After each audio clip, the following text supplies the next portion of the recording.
এবছর গবাদি পশু আমদানি করার প্রয়োজন নাই এবং এটা আগেও করা হয়নি এবং আমরা সফলতার সাথে দেখাতে পেরেছি যে কোনো প্রকার আমদানি ছাড়াই আমাদের দেশে যা সরবরাহ আছে তা দিয়ে আমরা অনায়াসে কোরবানি করতে পারবো। আমি এরপরে যে পরিসংখ্যান দেবো তাতে আপনারা দেখতে পাবেন।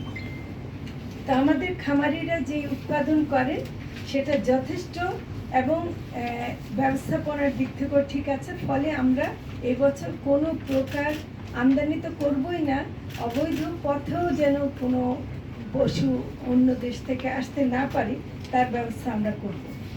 আমরা এটাও দেখছি যে ঈদের বাজার কেউ যেন অস্থিতিশীল করতে না পারে এবং এই ব্যাপারে আপনাদের সহযোগিতা আমাদের লাগবে।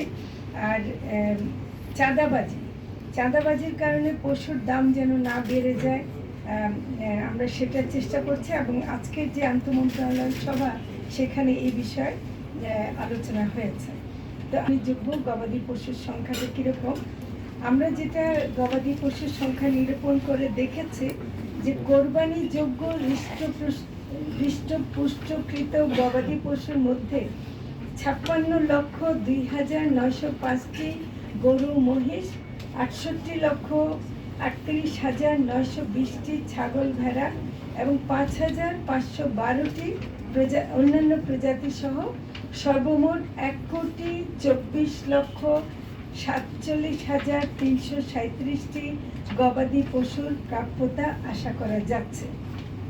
এবছর প্রায় 20,68,135টি গবাদি পশু উদ্বৃত্ত থাকার সম্ভাবনা আছে। তো অভিযানে ব্যবস্থা রেখেছি বিজ্ঞানসম্মত উপায়ে কোরবানিযোগ্য গবাদি পশু হৃষ্টপুষ্টকরণ প্রশিক্ষণ কার্যক্রম চলমান রয়েছে।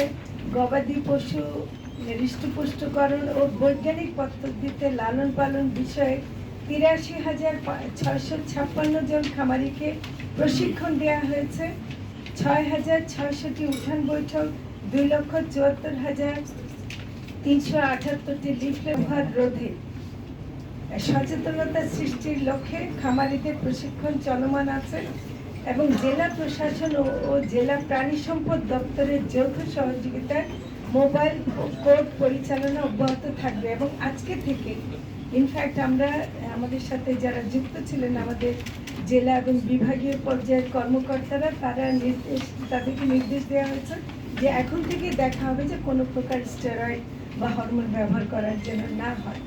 যেগুলো বলতে চাই, যেটা আপনারা হয়তো জানেন, বাসে বা পরিবহনে বিশেষ করে বাসের লকআপে ছাগল ও ভেড়া পরিবহন অনেক সময় করা হয়।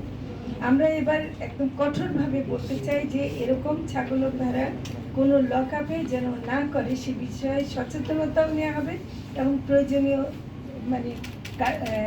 ব্যবস্থা গ্রহণ করা হবে। এটা আমরা আগে থেকে জানিয়ে দিচ্ছি। কোনো প্রকার প্রাণীকে অনেক সময় দেখেছি যে পরিবহনের সময় কিন্তু অনেক নিষ্ঠুরতা হয়, তো সেটা আমরা এবার কঠোরভাবে মেনে চলার চেষ্টা করব।